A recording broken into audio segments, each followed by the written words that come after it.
The Kraxan warship emerged from hyperspace like a predator surfacing from dark waters, its crystalline hull refracting starlight in mesmerizing patterns. Admiral Vextar stood on the command deck, his 4 eyes fixed on the blue-green planet displayed on the main viewport. Earth. The latest target for the Dominion's endless expansion. Primitive electromagnetic transmissions detected across multiple frequencies, reported his sensor officer. Their technology appears to be at development stage 3, pre-FTL civilization. Vextar's upper lip curled in what passed for a smile among his species. Another easy conquest. The Kraxan Dominion had subjugated dozens of worlds at this stage of development. Their pattern was always the same, overwhelming display of force, followed by immediate surrender and integration into the Dominion as a servant race. But deep within Cheyenne Mountain, Director Sarah Chen watched the alien vessel's arrival with careful calculation. The Global Defense Network had detected the Kraxan ship the moment it dropped out of hyperspace, though their visitors wouldn't know that. Everything had been prepared for this moment, ever since their long-range sensors had first detected the Dominion's expansion pattern 15 years ago. "Are we maintaining our technological camouflage?" she asked the room of operators monitoring Earth's defense grid. "Yes, Director," confirmed Dr. James Martinez, Chief of Counterintelligence. "All quantum sensors are masked as primitive radar installations. The Prometheus project remains undetected in the Saturn shipyards. As far as they can tell, we're just another pre-spaceflight civilization." Chen nodded, watching as more Kraxan ships emerged from hyperspace. The aliens were putting on quite a show, positioning their warships in a threatening formation above major population centers. "Right on schedule. Send the predetermined response through conventional radio channels," she ordered. "Make it sound appropriately panicked." Within minutes, the UN Security Council convened an emergency session, broadcasting their deliberations on open frequencies for the Kraxan to intercept. The performance was masterful, representatives arguing in apparent fear and confusion, some advocating immediate surrender, others calling for hopeless resistance. Aboard his flagship, Admiral Vextar observed the humans' chaos with satisfaction. "Begin the intimidation phase," he commanded. "Target their primitive orbital satellites. Let them see how helpless they truly are." Beams of energy lanced out from the Kraxan vessels, destroying communications satellites with surgical precision. On Earth, carefully orchestrated news coverage showed crowds reacting in terror to the display of alien power. But in a secret facility beneath the lunar surface, Lieutenant Commander Maya Patel smiled as she reviewed the sensor data from the Kraxan weapons. "Their energy signatures are exactly as we predicted," she reported to Director Chen via quantum-encrypted channels.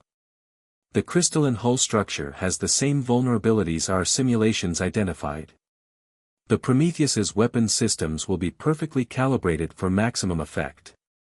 For 3 days, the Kraxan maintained their position, allowing Earth's governments to argue and panic while occasionally destroying another satellite or using their energy weapons to create spectacular light shows in the upper atmosphere.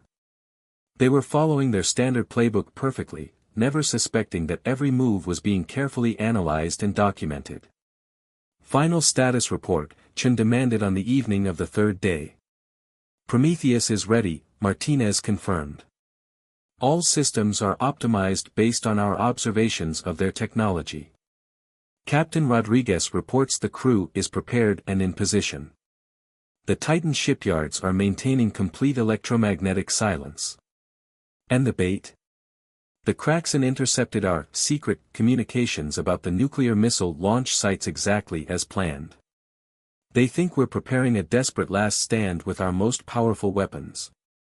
Chen allowed herself a small smile. The Kraxans' arrogance was their greatest weakness. They were so convinced of their technological superiority that they never considered someone might be playing them. "Send the surrender message," she ordered. "Let's invite Admiral Vextar to personally accept Earth's submission." As the Kraxan flagship descended toward the United Nations building in New York, Vextar stood proudly in his ceremonial armor. Another world would join the Dominion, their resources and population added to the Empire's growing might. These humans would serve like all the others. He never suspected that Earth's apparent helplessness was an elaborate deception, or that humanity's true capabilities were far beyond anything the Dominion had encountered. The real war was about to begin, and the galaxy would never be the same. Inside the vast enclosed shipyards hidden within Saturn's rings, Captain Elena Rodriguez walked through the corridors of humanity's greatest achievement. The ESS Prometheus wasn't just a warship, it was a testament to human ingenuity, a fusion of seemingly primitive concepts with revolutionary technology that would change the course of galactic history. Final systems check underway, Captain, reported Chief Engineer Kai Wong, falling into step beside her. His normally pristine uniform showed signs of the endless hours he'd spent perfecting the ship's unique systems. The quantum masking field is holding steady. As far as the Kraxen are concerned, this entire facility is just another chunk of ice and rock. Rodriguez nodded, running her hand along a wall panel that contained more computing power than everything humanity had possessed just 2 decades ago. The Prometheus's development had been a global effort, uniting the best minds Earth had to offer in absolute secrecy. "Show me the primary weapons array," she ordered, following Wong into a massive chamber that ran the length of the ship's spine. What looked like an oversized railgun system was anything but primitive. "We're calling it the Graviton Cascade Driver," Wong explained, his voice filled with pride.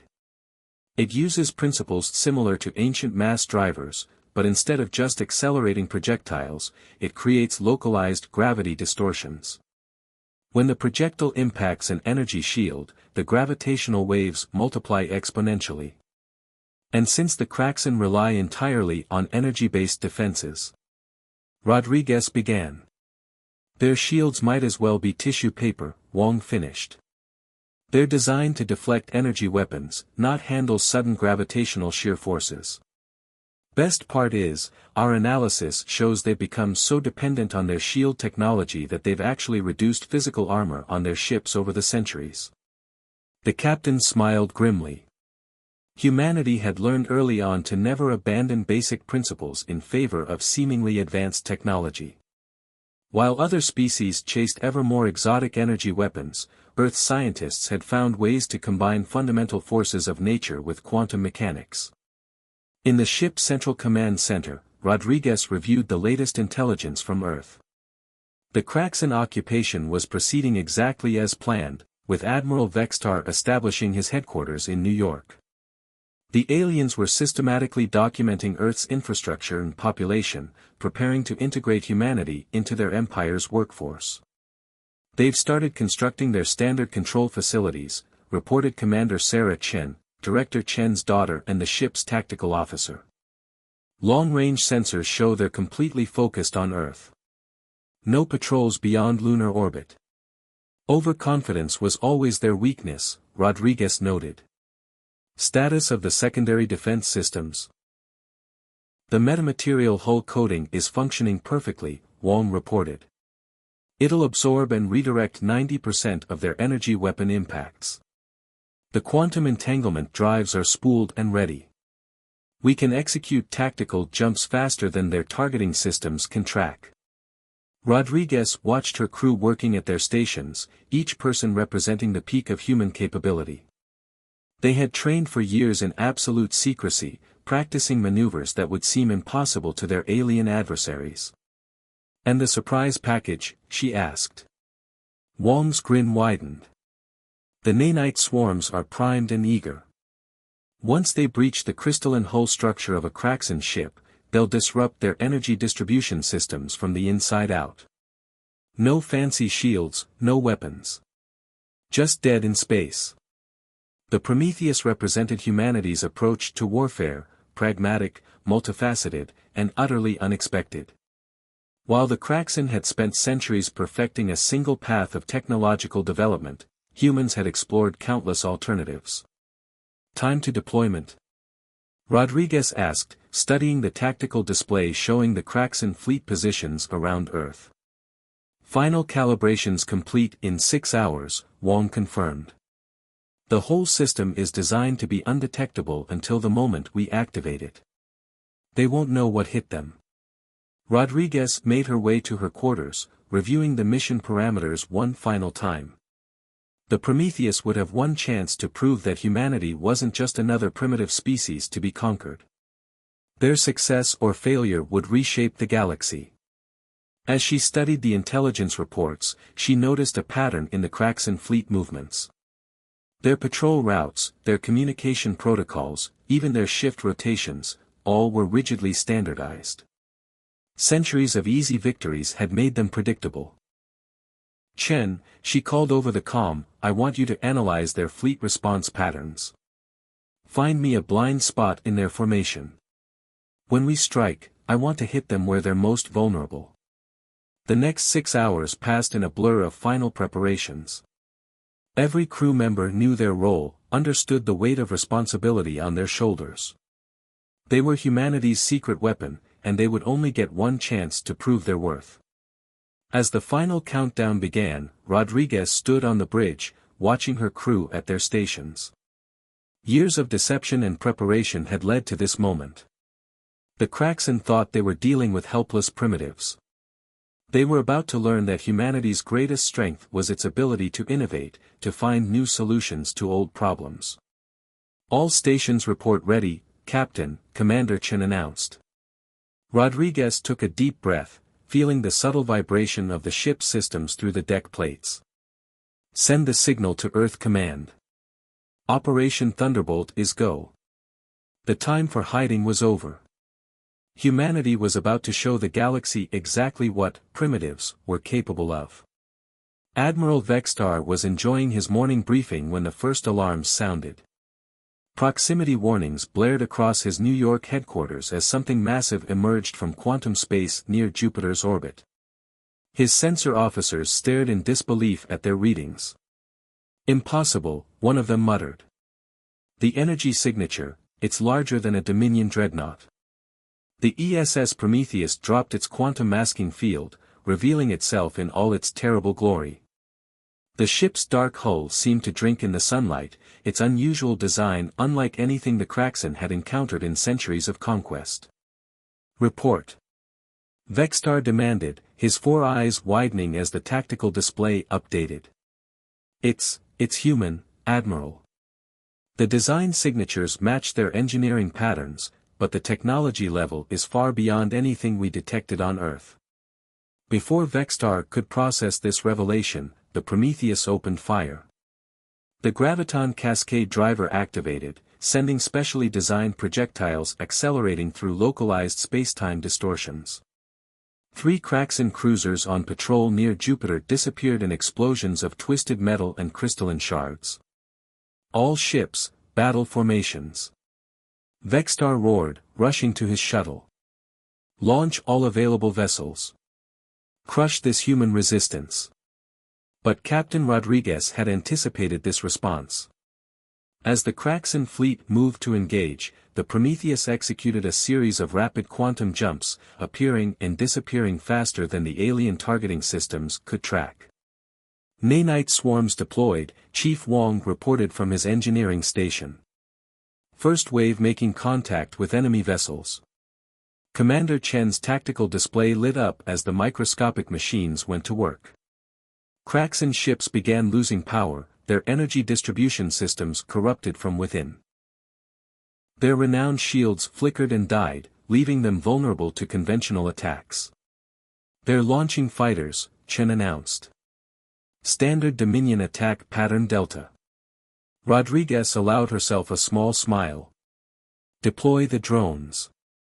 From concealed bays along the Prometheus's hull, thousands of autonomous combat units emerged. Unlike traditional fighters, these were quantum-linked swarms operating with a unified artificial intelligence. They moved like schools of fish, adapting instantly to enemy maneuvers. The space around Jupiter became a graveyard of Kraxan ships. Their energy weapons, designed to overwhelm shields, proved nearly useless against the Prometheus's metamaterial hull. Each blast was absorbed and redirected, feeding power back into the ship's systems. Admiral Vextar's flagship detected, Chen reported. They're attempting to coordinate a concentrated attack. Perfect, Rodriguez responded. Initiate Operation Checkmate. Hidden throughout the solar system, automated defense platforms suddenly activated. The Kraxen found themselves caught in a massive crossfire, their rigid formation practices becoming a liability as they struggled to adapt to attacks from multiple vectors. In his flagship, Vexstar watched in horror as his fleet was systematically dismantled. How? He demanded. They were primitives. We monitored them for months. His tactical officer, voice shaking, provided the answer, Sir, we've analyzed their technology. They never abandoned basic physics principles like we did. They just found ways to enhance them with advanced science. Our defenses are optimized for energy weapons, not this. The Prometheus continued its devastating attack, using strategies no Kraxen commander would have conceived. Instead of trying to overpower their enemy's superior energy shields, humans had found ways to bypass them entirely. Traditional physics combined with quantum mechanics created weapons that ignored centuries of defensive development. Launching final assault phase, Chen announced. Graviton Cascade driver locked on Vexstar's flagship. The massive weapon powered up, creating a rippling distortion in spacetime itself. When it fired, the projectile didn't just impact the Kraxen flagship, it created a localized gravity well that tore the vessel apart from the inside. Admiral Vexstar is hailing us, Communications Officer Yuki Tanaka reported. They're surrendering. Rodriguez stood from her command chair, surveying the battlefield through the main viewport. Jupiter's massive form provided a backdrop to the debris field that had once been the pride of the Kraxen fleet. Send a message to all remaining Kraxen vessels, she ordered. Tell them humanity accepts their surrender, and we expect immediate withdrawal from Earth orbit. Add that we'll be happy to negotiate new terms for interstellar relations, as equals. The battle had lasted less than 2 hours. Centuries of Kraxen military supremacy had been shattered by humanity's unique approach to warfare. As the surviving alien ships retreated in disarray, Rodriguez knew the galaxy would never be the same. Message from Earth Command, Tanaka announced. Director Chen sends her congratulations. She says Phase 2 can begin on schedule. Rodriguez nodded. The Battle of Jupiter's Edge was over, but humanity's emergence onto the galactic stage was just beginning. They had proved that innovation and adaptability would always triumph over complacency and arrogance. Set course for Earth, she ordered. Let's go home and show the galaxy what humanity can really do. News of the Kraxen defeat spread through the galaxy like a shockwave. On a dozen subjugated worlds, alien species watched in amazement as footage of the battle leaked through quantum communication networks. The supposedly invincible Dominion fleet, reduced to debris by a civilization they had dismissed as primitive. In the Prometheus's tactical center, Commander Chen reviewed intelligence reports from across known space. The Kraxen are withdrawing from their frontier territories, she reported. 3 systems have already declared independence. Captain Rodriguez studied the galactic map, watching as centuries of Kraxen dominance began to unravel. And their response? Surprisingly limited. They've lost more than military assets, they've lost fear. Their entire empire was built on the assumption of technological superiority. Now everyone knows that assumption was false. On the occupied world of Nexus Prime, the avian Serati people gathered in their underground resistance centers, watching Earth's transmission on smuggled quantum receivers. Their leader, Kairash, felt her feathers bristle with excitement as she studied the human warship's capabilities. They did what we never thought possible, she told her followers. They proved the Dominion can be beaten. Not with their own weapons, but with new ideas. The Serati weren't alone. Across Kraxen space, subjugated species began sharing information about Earth's victory. The humans hadn't just won a battle, they had provided a blueprint for resistance. But the Kraxen weren't finished.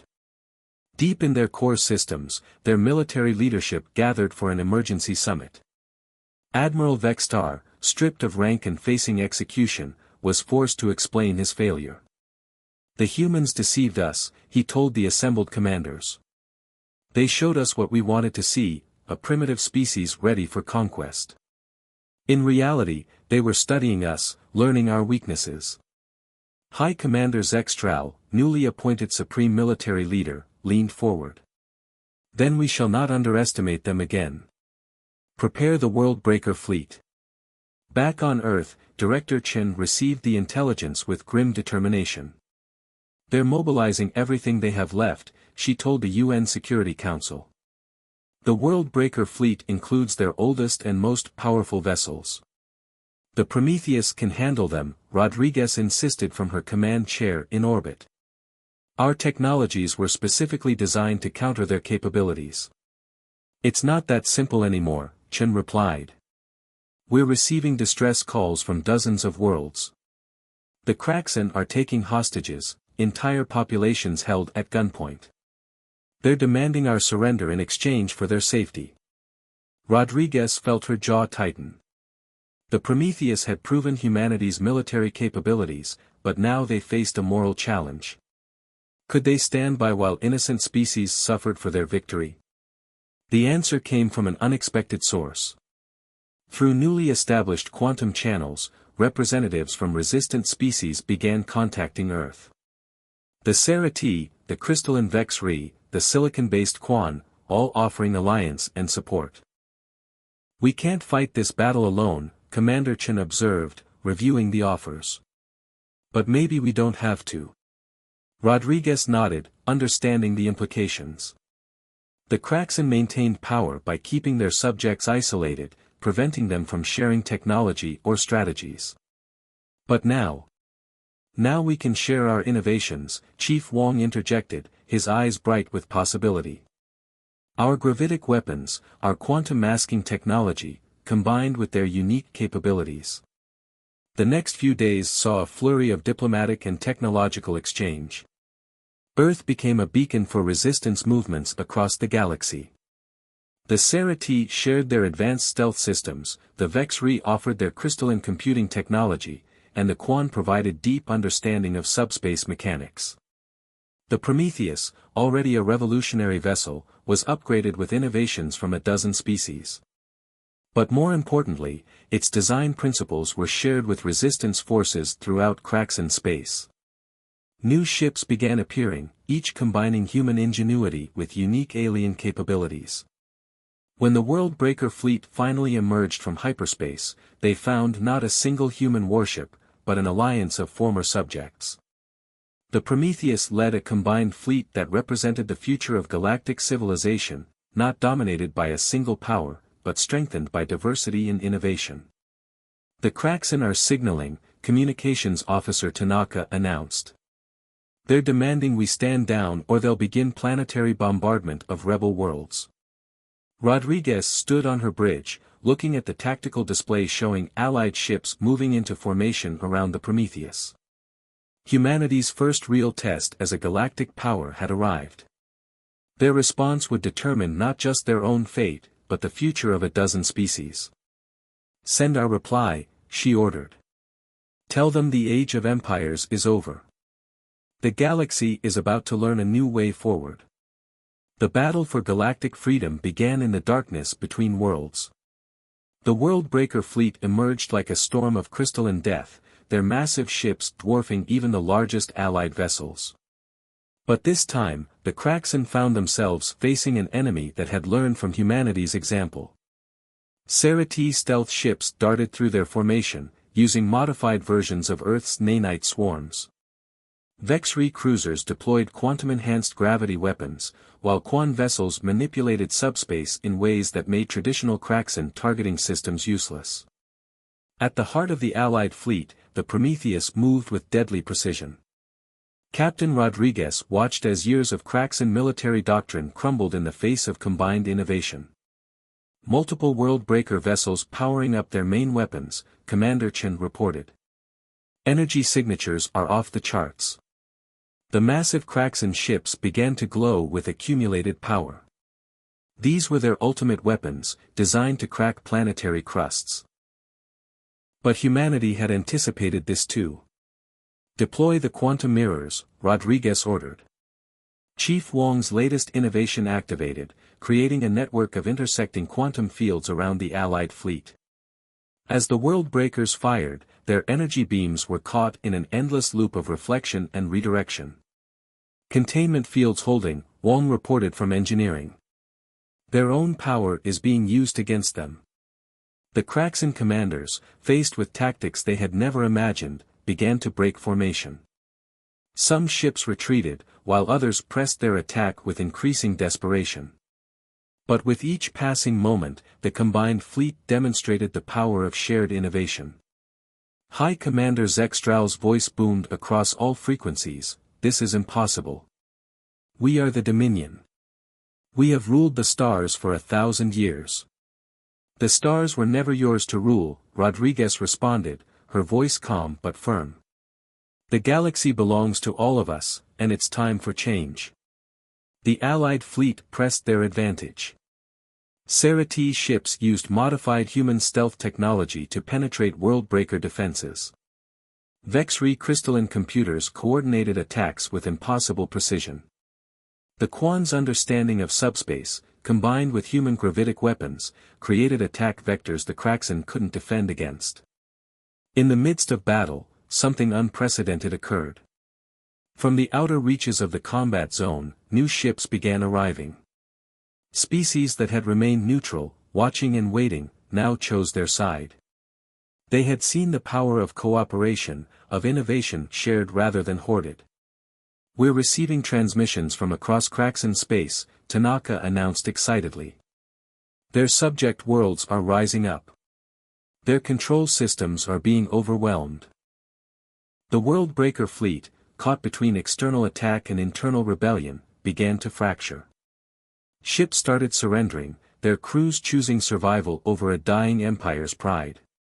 High Commander Zekstral made his final stand, directing his flagship toward Earth in a suicidal charge. "If we cannot rule, we will at least have vengeance." But the Prometheus was ready. As the massive Kraxan vessel approached, Rodriguez gave her final order of the war: activate the quantum cascade. The space around Zekstral's ship distorted as multiple gravitational fields intersected with quantum mirrors and subspace distortions. The pride of the Dominion, mightiest of the world breakers, imploded in a display of physics that its builders had never thought possible. In the silence that followed, Rodriguez opened a channel to all ships, friend and former foe alike: "The war is over. The Dominion has fallen. But this isn't just a human victory, it belongs to all of us. Together, we've proven that the future belongs not to those who dominate, but to those who cooperate and innovate." The aftermath saw the galaxy transform. The Kraxan Empire dissolved, replaced by a coalition of independent worlds. Earth became a center of technological and cultural exchange, where species shared their knowledge freely. The Prometheus was retired, transformed into a museum and research center where future generations could learn the lesson that had changed the galaxy. True strength lies not in technological superiority, but in the willingness to learn, adapt, and work together. Humanity had entered the galactic stage not as conquerors, but as catalysts for change. As Rodriguez stood in the new Galactic Council chamber, watching representatives from dozens of species working together, she realized that they had achieved something far greater than military victory.